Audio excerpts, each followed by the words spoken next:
morning and good afternoon. Welcome to another episode of Before Coffee. It is Good Tuesday. That's right, we're covering all the good news we can find today on Tuesday, and that's all that matters today is good news. This is Before Coffee, the father and daughter comprehensive news of Planet Earth podcast, where we look up our news stories 10 to 15 minutes before we start, and we haven't had any caffeine. So, let's read out these headlines. Today on Before Coffee, why Greenland wants to capitalize on last chance tourism, and more Dutch women are setting up their own funeral firms. Hubs for biodiversity enhancement. And Jordan eliminates leprosy.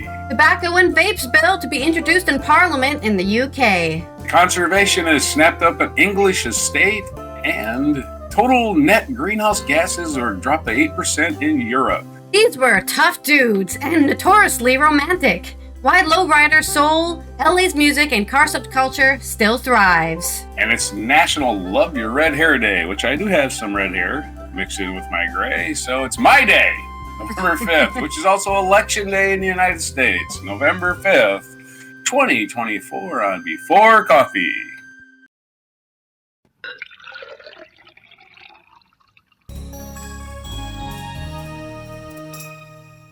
But today we're just going to talk about good news because honestly we can't even look at election results until way later in the night, and it takes a long time to report all that stuff.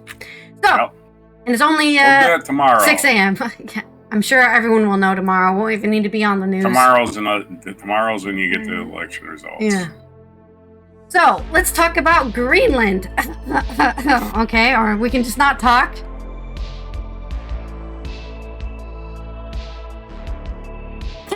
Okay, let's talk about Greenland and why it wants to capitalize on land chance tourism. This is from AFP.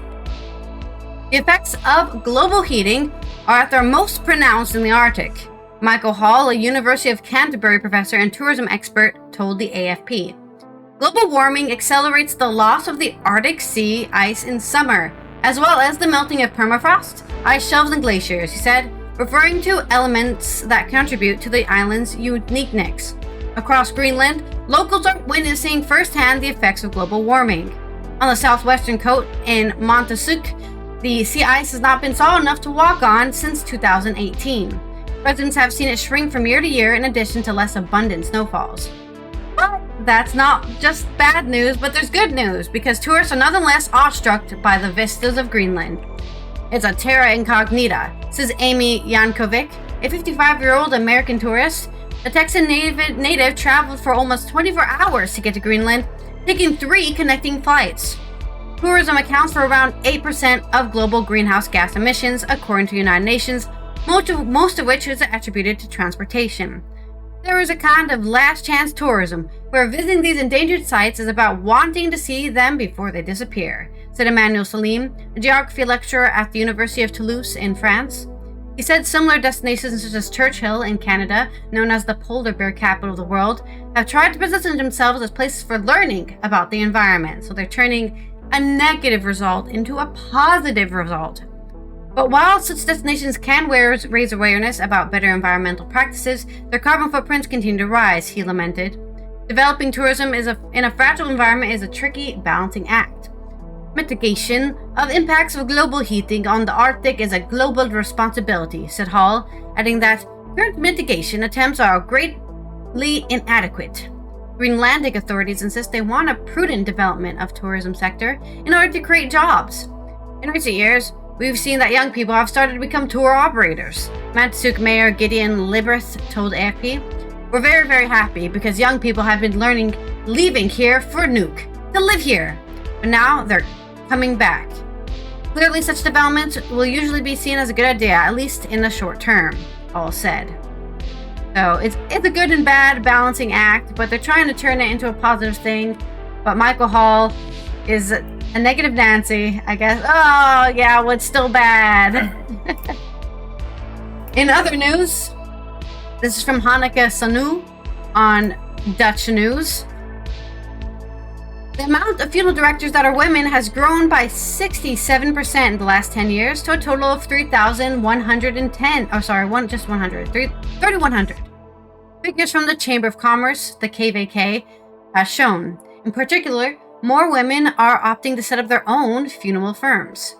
The KVK register shows some 2,000 self-employed funeral directors as an increase of 110% compared to 2014. 2/3 of all funeral directors are women. Many entrepreneurs who are just starting out choose to become funeral directors once they come in contact with the sector. For example, after attending a funeral, Bridget Wyman, director of umbrella organization BGNU, has said, they begin by working for a funeral company, and later, when they have enough knowledge and experience, they start their own firm, she said. The number of part-time independent funeral directors went up 150%, the figure shows. This group is more often involved in organizational sides, such as transport, the care of the body, and conducting the ceremony. Women in particular do this as part-time job, she said. A survey last year showed that the Dutch are increasingly opting for more intimate and informal funerals, with the traditional coffee and cake making way for drinks and bitterballen. Locations are also veering away from traditional, with churches making way for bars, boats, and the beach, or even discotheques. Yeah, Tom died. Let's go to the rave.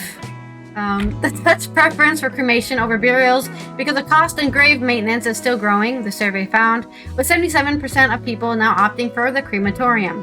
Other trends in Dutch funeral would include burials in the wild, and a sustainable mushroom coffin. That's what I want to do. I want to do that so bad, but I'm not going to die yet. I have to wait. Until I'm like 150 by the time I'm old. And then I can finally become a mushroom. What do you want to be when you grow up? A mushroom. They cannot provide the Dutch service and keep it free of charge without their generous support of. Sorry, that's just a donation thing.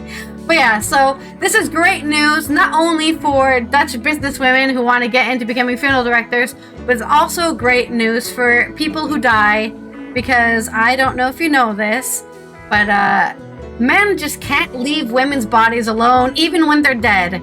So the more women that are in the field, the more likely that your body will be taken care of when you die, instead of being assaulted while you're a dead body.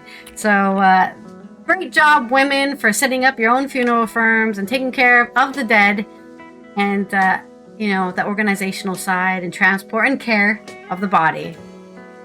I have seen a lot of women, what are they called? I guess funeral directors. A lot. I've only been to 3 funerals, but in the Netherlands. Don't ask me why. It just happened. Death happens.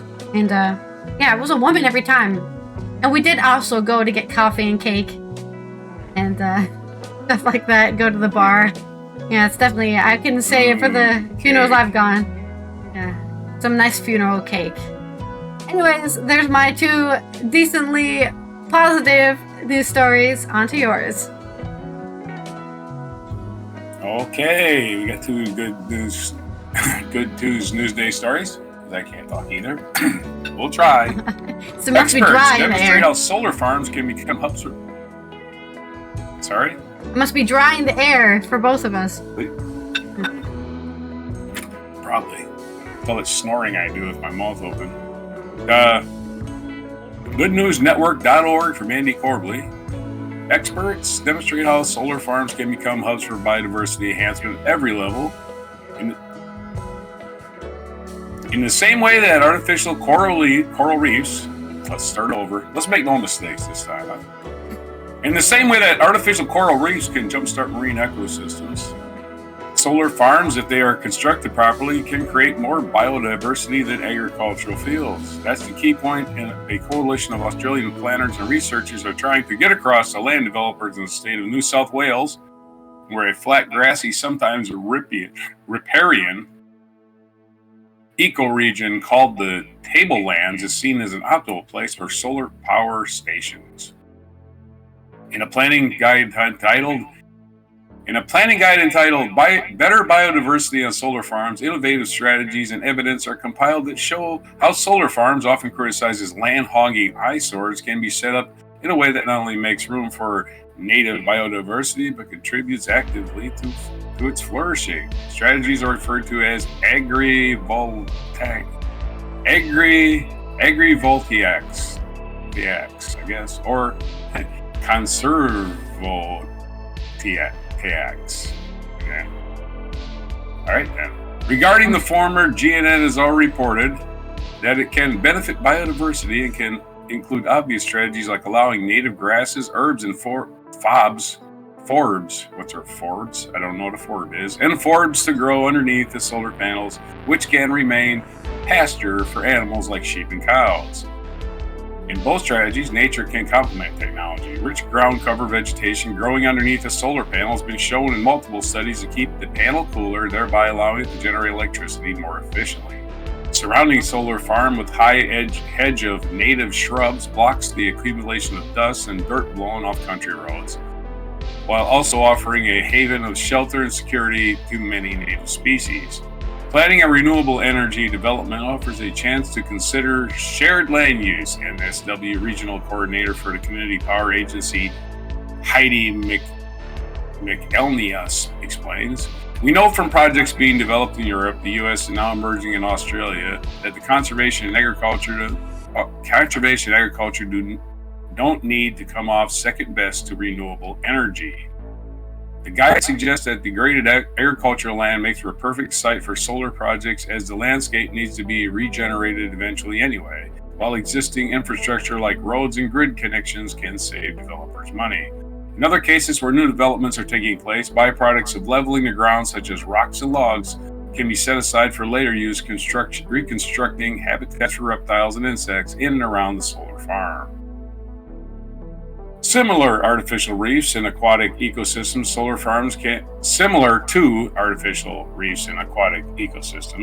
farms can serve as hubs for biodiversity enhancement, introducing structural complexity into the environment and producing crucial shelter and habitats for various species. University of New England in Australia, researcher Dr. Eric Nordberg explained to the ESD News. I don't know if he's related to the cop and police squad Nordberg.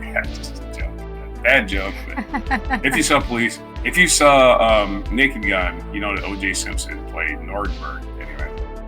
Using tracking systems that turn the solar panels to follow the path of the sun throughout the sky helps ensure adequate sunlight to vegetation underneath the plants, while higher mounting racks can allow mammals to move underneath and use them for shade.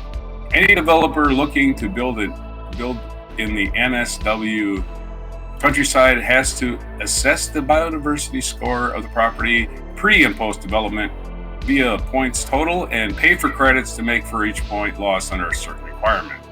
Part of that total will be the vegetation integrity score, and it's usually assumed until proven otherwise that the VIS will be zero, amounting to a significant addition in terms of costs and time for any project that could, by contrast, potentially be completely avoided by following the methods for cultivating negative grasslands and habitat outlined in the guide, the authors conclude. So just follow the guide,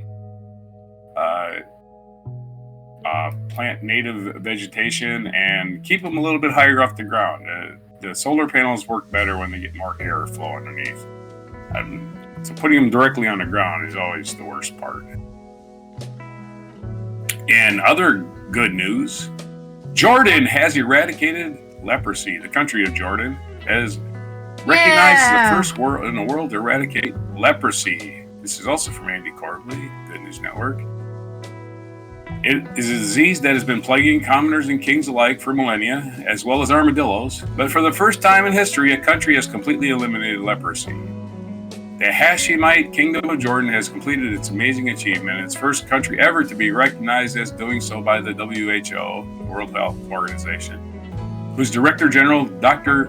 Tedros Adhanom Ghebreyesus, congratulated the nation for the diligent work on behalf of the citizenry. Leprosy, also known as Hansen's disease, is a chronic infectious disease caused by Mycobacterium leprae.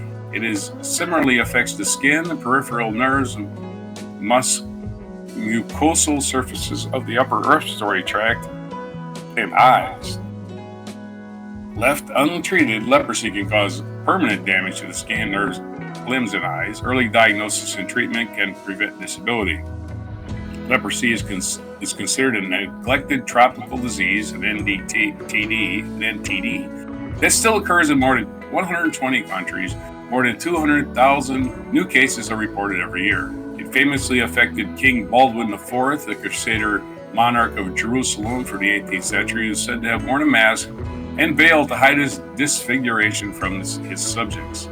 Leprosy has affected humanity for millennia, but country by country, we are stopping transmission and freeing individuals, families, and communities from suffering and stigma, said Dr.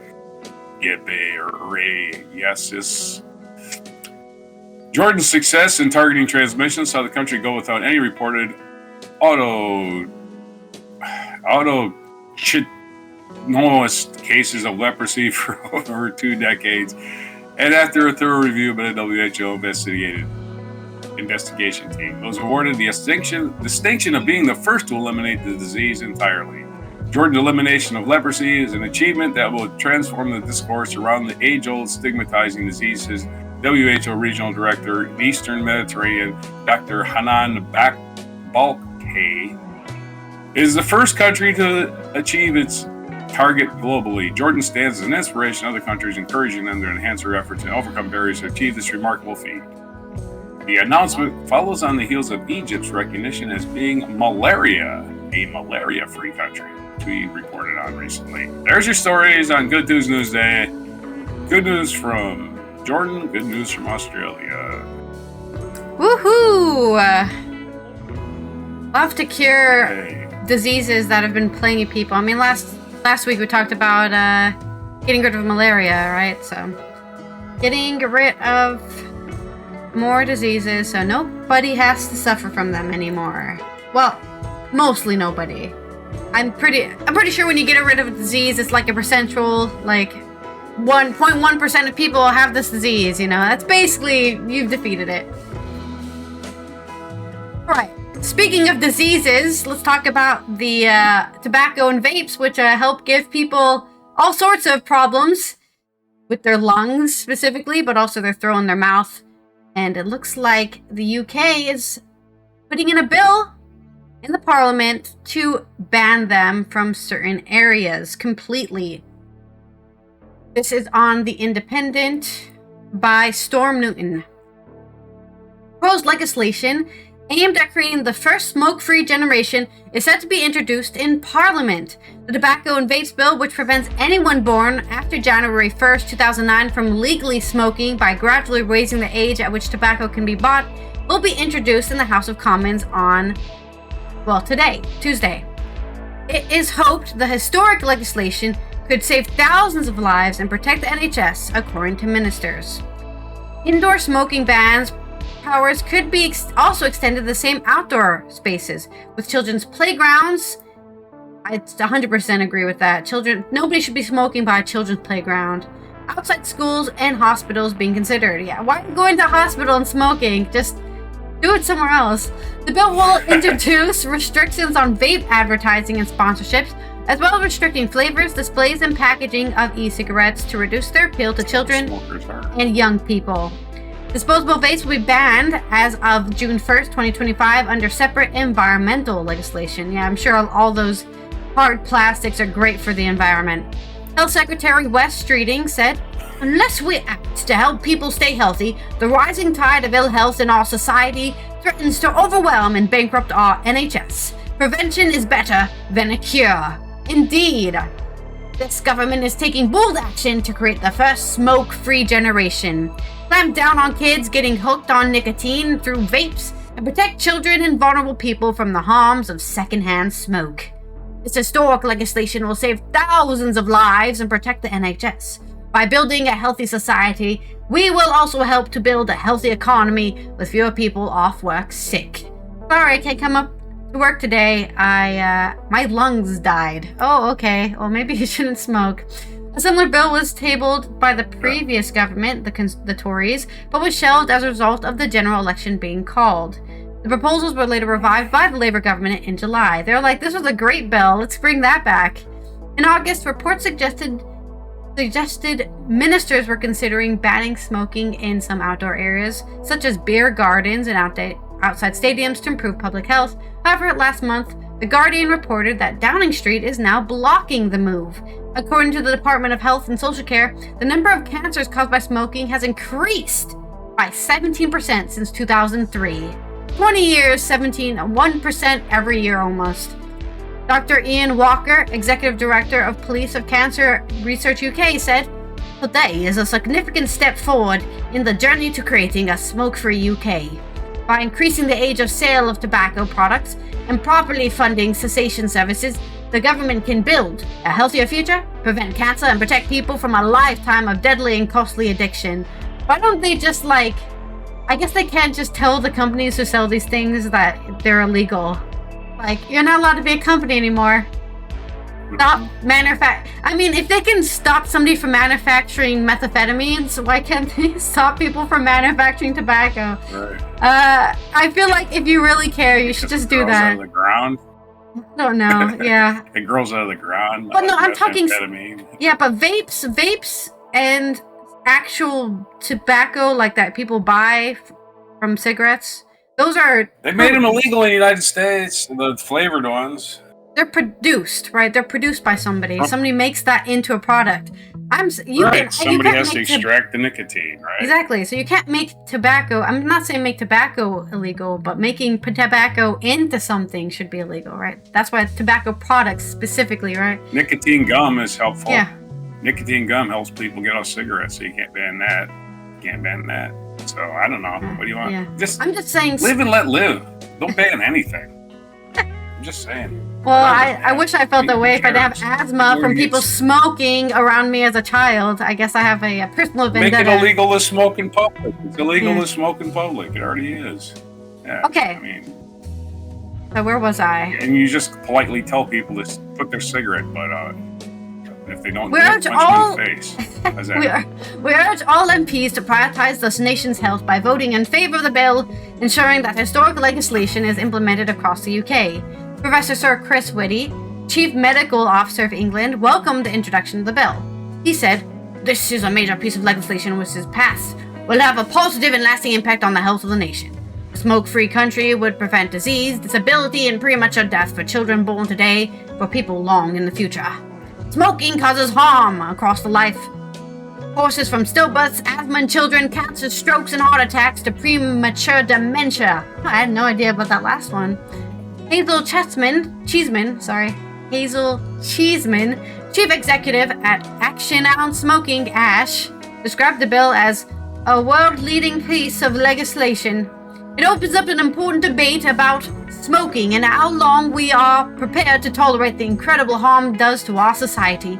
Over the last 50 years, smoking has taken more than 8 million lives in the UK. The health community and the public support the government in this historic effort to phase out the sale of tobacco. Smoking will not steal the health and wealth of future generations. Professor Sanjay Agrawal, NHS England, National Specialty Advisor for Tobacco Dependency, said, Sanjay is the expert on all this tobacco stuff.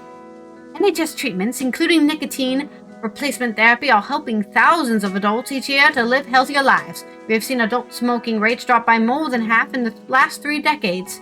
There is more to do, so we welcome this public health intervention and look forward to working with the government to help the next generation grow up smoke and vape free. Yay! So I hope this bill gets passed because I wouldn't have asthma today, I think, if I didn't grow up around people smoking in rooms with children in them. I can definitely blame that for sure. It's a guarantee, and I don't wish asthma on anybody. I could be a soccer player right now. I could have been more active in my youth, but I just couldn't keep up with the normally oxygenated people out there, even today. Sorry? That was probably the natural gas we were burning in the house. There's a lot of smoke in our house, really. So. No, but that doesn't matter. Natural gas causes asthma. That's my story. On to yours. Well, you'll be happy to know that in 1965, this is the United States. The world has not done as well as the United States has done. I looked it up. But in 1965, 42.6, which is almost half of adults smoked. 1965. Today, Yeah. that is 11%. 11. The world, on the other hand, is 22%. So they need to work on it. United States kicking the ass in smoke. What is it? Smoke withdrawal, even though the U.S. produces most of the world's tobacco. Isn't that interesting? I think it is. Yeah. Although South America probably produces quite a bit. But still, this is the hemisphere with all the tobacco, and the smoking prevalence is only 11%, which means, of course, the tobacco companies are pushing cigarettes in these other countries. I know this for a fact. Because I went to Colombia. Well, I used to go to Colombia a couple times a year. I could buy a carton of cigarettes for $8. An entire carton. 20 freaking, what is it? What many is it a carton? 10? 10 in a carton for $8. And because the tobacco companies were dumping cigarettes in these countries, trying to get them hooked. Getting them hooked on, and we got them hooked, now raise the prices. We got them hooked. Anyway, that's the old global shell game of tobacco products. So as it went down in the United States, it went up everywhere else. On to good news. Conservationists snapped up an English estate. This is from positive.news. A federation of wildlife charities plans to create a showcase for nature recovery after buying a rural estate in the largest land sale in England for 3 decades. The Wildlife Trust has partnered with Northumberland Wildlife Trust to buy a 3,800 hectare or 9,400 acre Rothbury estate in England's northeast. The land was owned by the Duke of Northumberland's son, Lord Max Percy, and had been in the family for 7 centuries. It was previously used for game shooting and rearing sheep, which does nothing for the environment. But the new ownership spells the end of hunting, and farming will be regenerative only. Under a 2-phase deal, the charities have already bought a sizable chunk of the estate, including Simonside Hills and a mixture of lowland woods, riverside, and farmland. A public appeal has been launched to raise £30 million to buy the remainder. Notable wildlife includes curlew, red grouse, I don't know what curlew is, red grouse, merlin, cuckoo, mountain bumblebee, emperor moth, and red squirrels. Yeah. England, the island, does not have a lot of wildlife, especially dangerous wildlife. The most dangerous. What did we find out? The most people are killed the most by in Scotland, at least, was bulls. Cattle were the most deadly animals on the island. Cattle. Yeah. Okay. This is a thrilling moment for the Wildlife Trust, who are working collectively, coming together from across the UK to create a national flagship for nature recovery for the very first time, said the Federation's Chief Executive Craig Bennett. It's a historic moment for our Federation. England needs to bring back more predators. What it needs to do. Keep your lands clear. Keep your native grasslands. The sheep are killing your native grasslands. And other positive.news story from Lucy Purdy. Total net greenhouse gas emissions in the EU dropped by 8% last year. The reduction is close to that recorded in Europe at the start of the COVID-19 pandemic, when flights were grounded and factories were shut. That's pretty encouraging. Yeah. The total net greenhouse gas emissions in the European Union dropped by 8% last year, new figures revealed, meaning that the greenhouse gas pollution in the 27-country bloc is now 37% below 1990 levels. It was despite GDP growing at 68% over the same period. Emissions linked to buildings, agriculture, domestic transport, small industry, and waste all dropped in 2023, which experts say is a result of a significant decline in coal use and soaring use of renewable energy. The reduction is close to matching the drop recorded in Europe at the start of the COVID-19 pandemic, when travel restrictions grounded planes and many factories halted production. The stats was revealed in the latest European Environmental Agency, the EEA's publication, Trends and Projection Report, published on Thursday, with the EEA saying it marks significant progress towards climate neutrality for the EU. Solutions every Saturday uplift the Earth. That's an ad for their site. The impact of climate change is accelerating, said EEA's Executive Director Lena Monanen. This leaves no choice but to strengthen our resilience to climate change and reduce greenhouse gas emissions, because there is still a gap to close. Current policies from member states are expected to reduce emissions by 43% by 2030 from their 1990 levels. Planned measures that have not yet been enacted would bring this up to 49%. See, experts still let's plan those gap initiatives. 6 percentage points. We can get that 6% gap. The EU climate laws. Yep, need to get that down to 100% and stop heating up the planet. Once we stop heating up the planet, maybe some moderation can take place, but one thing has to happen first. One thing has to follow the other. It's not going to happen overnight. The EU climate law sets ambitious targets for greenhouse gas emissions reductions at a net 55% reduction below 1990 levels by 2030 and climate neutrality by 2050 to deliver European communities under the International Paris Agreement. The impact of climate change is accelerating. This leaves us no choice but to strengthen our resilience to climate change and reduce greenhouse gas emissions. In 2023, the biggest reduction in pollution came from the energy sector, the EEA found, due to the rapid rollout of renewable energy, which has accelerated the shift away from fossil fuels. Industrial emissions fell 6% as some factories improved efficiency and others reduced production, while similar progress was made in the construction sector. Progress in other sectors was less impressive. Emissions from farms fell by just 2%, while the transports sector emissions reduced by 1%. Transport needs to get on board. More electric vehicles. So there is your stories from what went right and what's going good in England, what's going good in Europe. Good job. And I sent you a video. I don't know. Okay, cool. I sent you a video. It's basically a orangutan driving a golf cart. So not much to do, just start it and play it as long as you want. Okay. Play it till you fade. All right. There's no dialogue. Anyway. All right. All right. Let's go to my next news story, which is culture news. Good news for anybody out there who loves that lowrider LA music car subculture, because they're still going strong long after the lowrider song from 1975 has been released. Lowrider knows every street. The cowbell song. Yeah, this is from Garth Cartwright on The Guardian. Lowrider knows every street chanted war on Lowrider in their 1975 hymn to the customized cars of East and South Central Los Angeles, whose suspension has been chopped down to allow them to run slow and low. Later, Black LA films Boys in the Hood and music videos Snoop Dogg, Dr. Dre prominently featured lowriders, the camera passing lovingly over the car's customized paint jobs and hydraulic systems that allowed them to bounce. But the lowrider was actually invented by LA's Mexican-American Chicano community after the Second World War. I would like to call those people Americans. Thank you.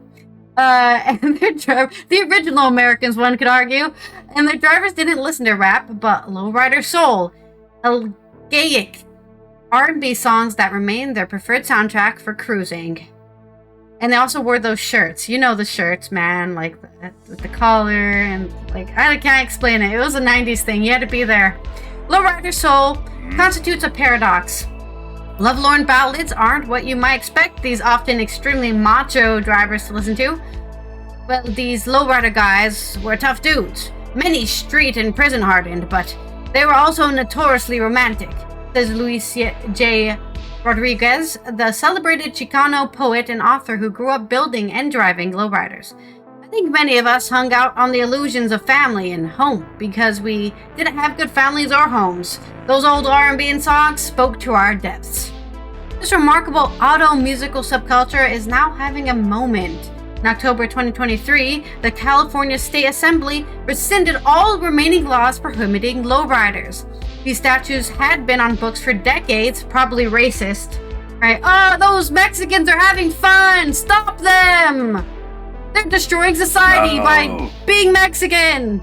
Anyways, these statutes had been on books for decades and allowed the police to penalize drivers, revoke licenses, and even impound their cars. Anti-lowrider laws range from those that prohibit a car's chassis from being too low to anti-cruising regulations, defined as driving past the same spot multiple times. This is like when they arrest black men from walking in a neighborhood, right? Hey, that car passed my house 3 times. That's an illegal cruising. Cruise. They're not allowed to drive around the neighborhood. They need to stay home and stay hidden so we don't remember that Mexicans exist. I believe that was a law that was passed. Damn racists. Defined as driving past the same spot multiple times within a set time period. The first of these laws was passed in 1958. Wow, surprise! The 60s is when these laws were passed. Then intensified in the late 80s. The LAPD reviewed lowriders as being driven by gang members. Yeah, if you just say, oh, that's a gang thing, you can just make everything illegal. You know what? I don't like deodorant. Gangs wear deodorant. We should make it illegal. And if people wear deodorant, they're in a gang. Ah, we've got them now. The Chicano community protested that the laws were designed to harass them when they were simply enjoying cruising and listening to oldies. If you're white and you are allowed to go on a cruise down by the LA seaside, if you're Mexican, stay home. They were used by police to go after marginalized community, says Rodriguez. Now, cruising is back. Cruising has never left. Fuck the police. LA's Peterson Automotive Museum is currently hosting Best in Low, an exhibition celebrating the cars and their culture. Well, Got a Story to Tell, the second album by multi-million streaming San Diego band The Sacred Souls, is bringing lowrider soul to an international audience. Lowrider soul has always been around. It's only recently that the term has been picking up more and more attention as people pay homage to the era, says Alex Garcia, the band's drummer and co-founder. Well, if those weren't Chicanos, I've never seen one. If you could see the picture of them, it's like, yeah, those guys are from LA. Anyways, soul started out as a black music, as all of you musical connoisseurs know, but the Chicano community embraced it, continues singer Jocelyn. Some of their bands and DJs kept elements of soul alive. They were overlooked in the black community as soul moved into funk and R&B. There's a correlation between black and brown soul cultures, a handshake, you could say. It's very impressive. I see lowrider soul as a big black and brown act of togetherness. Hell yeah, that's what I live on this planet for. Big black and brown togetherness. Triple BT. LA mid-century status on the most segregated U.S. city of West Mississippi meant racial discrimination forged its bond between black musicians and Chicanos. In the 1950s and 60s, black bands couldn't play in Hollywood's racist clubs, said Rodriguez. The soul revenues from Johnny Otis to Motown ended up in mostly Mexican dance halls and clubs of the East Side. Chicano youth and often Filipinos became their most loyal fan base. I love a Filipino. They're the best. Filipinos are the best. Put them on the top list of the best. Rodriguez notes how Chicano bands play R&B created what was described as the East Side sound. Sunny and the Sunliners, the Premiers and Cannibal, and the Headhunters, the Midnighters, and more. So put those guys on your playlist if you want to hear some low-ride soul. So becoming part of the soundtrack for lowriders, they sounded black and added their own twist. Today, Garcia credits record collectors for digging out rare tracks from that era and bringing them back into circulation. There's a real correlation with the UK Northern Soul scene. Sometimes both the Northern and the lowrider collectors are looking for the same record, he says. Although the Northern collectors want the up-tempo A-side, while the lowriders want the ballads on the B-side. This dichotomy was explored on Kent Records in 2019 compilation This is Lowrider Soul 1962 to 1970. 24 yearning ballads collated by the British and LA DJs who bonded via their shared passion for rare soul singles.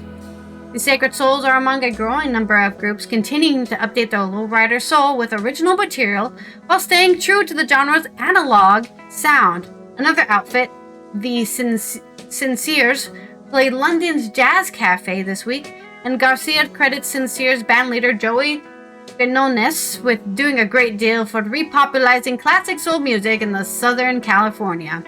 Both bands employ the in homage to the Midnighters, a 1960s East LA band now venerated by lowrider soul and garage rock aficionados who still perform across the Southwest US. Of course, they're always going to get fans in the Southwest. Lowriders are now a heritage culture of Los Angeles, said Rodriguez. Most lowriders shows involve families, older dudes, and hardly ever any drugs or violence. The globalization of lowriding has helped, especially with the Tokyo lowriders. Oh yeah, I love those guys. Those guys are so cool. If there's one thing you can say that's cool about Japan is how they see something cool in another culture and they're like, you know what, let's do that. And then they just fully accept it as a thing and then just go out there and do it and they don't let anybody tell them to stop. Who gave mad props? The Tokyo lowriders who gave mad props and respect to Chicanos for creating this culture, and they're glad to have to live to see this love and respect. So there's your positive news story about the returning of the lowriders. So if you ever loved lowriders and you want to get into it, now's the time because they're coming on the up and up. And you can maybe even go to LA and see some of them cruising around now that they won't get arrested for doing it. That's my culture segment on to this day in history. Oh yeah, I wish I had a cowbell. It's one of the best cowbell songs, Lowrider. It starts with a cowbell. Low ride. Do, do, do, do, do. Take it easy. You know, the beginning. Yeah, I know. I know. Anyway, this day in history, in 1556, Mughal power was restored in India following Bayram Khan's victory at the Second Battle of Panipat. In 1838, Honduras declared its absolute independence, seceding from the United Provinces of Central America. In 1872, on this day, Susan B. Anthony, a leader in Americans' women's suffrage movement, cast a ballot in a presidential election, and she was later arrested for voting illegally and convicted in a trial she called the greatest outrage history has ever witnessed. Okay, well, maybe a little bit exaggerating there. 1911, American cowboy actor and singer Roy Rogers was born. He starred in films and television shows, and all alongside his wife, Gail Evans. So happy birthday to Roy Rogers, born in 1911. 1913, Vivian Leigh was born in India. Vivian Leigh, a British actress who achieved motion picture immortality by playing two of American literature's most celebrated Southern belles, Scarlett O'Hara and Blanche Dubois. So happy birthday to Vivian Leigh, who was British, but she was born in India. So his father must have been a diplomat or a soldier or something. 1914, France and Britain declared war on Turkey, widening the conflict of World War I. Take that, Turkey. 1931, social critic Sinclair Lewis won a Nobel Prize for Literature, the first American to receive the honor. In 1940, Franklin D. Roosevelt, was elected to an unprecedented third term as President of the United States, as it's election day today in the US of A. Today, 1998, on this day, the journal Nature published a report on the DNA testing and confirmed, still disputed by some, that a member of Thomas Jefferson's family had fathered a child with the slave Sally Hemings. The testing, however, was unable to definitively prove that Jefferson was the father. It just could have been his cousin or his uncle or something, I suppose, but it was probably him. In 2013, India launched its first interplanetary spacecraft. The Mars Orbiter mission was unmanned, So it took 11 years ago, India entered the space race. Our featured event, 1605, November 5th, Gunpowder Plot, celebrated with fireworks as Guy Fawkes Day. The English holiday marks the anniversary of the Gunpowder Plot, when Roman Catholics led by Robert Cathesby tried to blow up Parliament. It's my yearly V for Vendetta watch time. Right, every year I watch V for Vendetta on the 5th of November. V for Vendetta. I love that film. 1605. If there's anything that reminds you, if there's any movie you need to watch to get your spirit back for voting and caring about politics, it's that film. That whole film is just like don't be complacent. Fight for your rights. No, that's not what the film's about, but, you know. You simplified it very simple. I've seen it. Yeah, okay. Okay. Our featured biography, Eugene Debs, American social and labor leader, socialist Eugene V. Debs, born November 5th, 1855, in Terre Haute, Indiana, and died October 20th, 1926, at the age of 70 in Elmhurst, Illinois. It is also the birthday in 1696 of L.S. Vygotsky, Soviet psychologist. We covered Vivian Leigh. It's Sam Shepard's birthday, American playwright and actor, only 1943. Bill Walton, American basketball player, passed away earlier this year. His birthday today. He was born in 1952. And Tilda Swinton, a Scottish actress, birthday. She turned 64 today, born in 1960. And besides Election Day today, it is National Donut Day. So if you want to find a cop, you just go to the donut shop. And it's National Love Your Red Hair Day. Those are your dates for today. Everything that's happened today, get out there and vote. It's 11/5/24. That was quick. Those are your dates for today. November the 5th, 2024. On Before Donuts, which go great with coffee. All right, let me slot in this video here. That was so quick, I didn't have time. Coffee and donuts. Okay. Like ham and eggs. And here's... Back to you, if you're still there. I'm here, but I'm not ready. Just throwing it over. Here, catch it when I throw it. I'm still slotting the video in. Mic drop. Okay. All right, I got it. From the beginning. I've got it. No, I just had to put it in. Okay. That has been me, Ally, here from the Netherlands. That's right, I live in Europe. But I still voted because I always do an absentee ballot, which I voted like months ago, because you can get your absentee early voting ages ago. Abortion's on the ballot in Maryland, so yeah. So, yes, make sure you vote, and if you haven't already, you still have time. And if you're pro-choice, get out there and vote.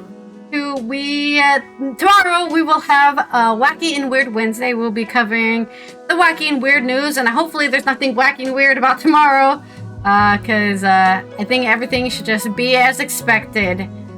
Women aren't going to kill you. And so don't forget to subscribe if you're not already subscribed to the YouTube channel, Ally and Rog, and turn on those notifications, as well as follow us on all the things, so you can know when we post our video or the edit of this video. And let's go ahead and just watch this completely just random video that doesn't mean anything and alludes to nothing. Mic drop moment. Are you kidding? It means everything. It's actually really impressive. Orangutans are very smart. This orangutan. Yeah. Look how he's so chill. He's got his hand up, holding the roof, one hand. It's almost like apes are intelligent, you know? Right. No, please don't make the orangutan smoke. Making constant left turns. He could be in NASCAR. I'm just like, and I'm pretty sure there's somebody. Is there somebody in the car, or did they just put like a GoPro in the golf cart? I feel like there's somebody in. I think the camera with them. Nah, I mean, look at the angle. It's mounted to the front. Yeah, I think it's just moving. Somebody sitting in that seat would be sitting there next to him, yeah. Right? Yeah, it's a cart. He's in the cart by himself. There's probably somebody behind him, probably somebody in front of him, right? I wonder where they're going. Either way, he's just going around the golf course or wherever the hell he is. It looks like it isn't a golf course necessarily. It's just like a public park. Maybe it's the zoo. You know, this is really fitting, you know, because they've made low riding legal, you know? So, this is cruising. This is very simple. Right. Orangutan cruising. Yeah. No one's going to arrest this guy. Lowrider song. Play the lowrider song accompanying this video. That'll be perfect. That will be copyright striked, but I'll make a short. I'll make a short of it, okay? I'll do a little edit. I won't put this in the whole... This is a metaphor for Trump being president again, by the way. No, this is totally Trump is just orange innocuous. like an orangutan. No, this is... Trump is orange like an orangutan. The orangutan is probably smarter than he is. The whole joke was to not be obvious, but you just straight up... Got it. All right. Not to be obvious. It's pretty obvious, Well, but to be not true, to say it out loud. to be fair, Trump, orangutan flying an airplane would be more symbolic, actually. I've never seen him fly an Because we have passengers airplane. on board, right? Yeah. Flying a totally loaded 747. Oh, is he stopping? You're gonna play the whole video. You don't have to. You can. No, we're watching you this can whole fade it thing. anytime. No. We're just gonna keep To watching. see where he goes. I really want to know where this, how See, this he's going ends. to the market to pick up eggs. The orangutan He's has going to the left market to pick eggs. I'm pretty See sure an they've left the golf course. They've gone a different way. They're going right now. He's bringing it into. Looks like he's going to the parking spot, man. Yeah. Hitting the gravel. He's no fool. He knows how roads work, which is, yet again, It's a more cloudy proof. day, so nobody's at the beach, so he's going Oh. home. It's yeah. definitely a zoo. You don't see a Siberian lion just walking down the street most places. They gave the orangutan a go-kart at I mean, Siberian the tiger. Yeah, they gave it Siberian orangutan a tiger. Why did I say go-kart lion? at the zoo. Yep. Give him a paycheck, man. He's keeping everybody No, in line. orangutans are very intelligent. They need this kind of stuff to keep their brain developing, Hell yeah. I want to see what's out there. Pretty much drives all I do, so I can't really criticize them. And it's really sad because orangutans are slowly getting their land taken away in Indonesia from deforestation, so don't forget about the orangutans, man. Support your local orangutan. As it just ends, yeah. Yeah, you're just gonna pull them to.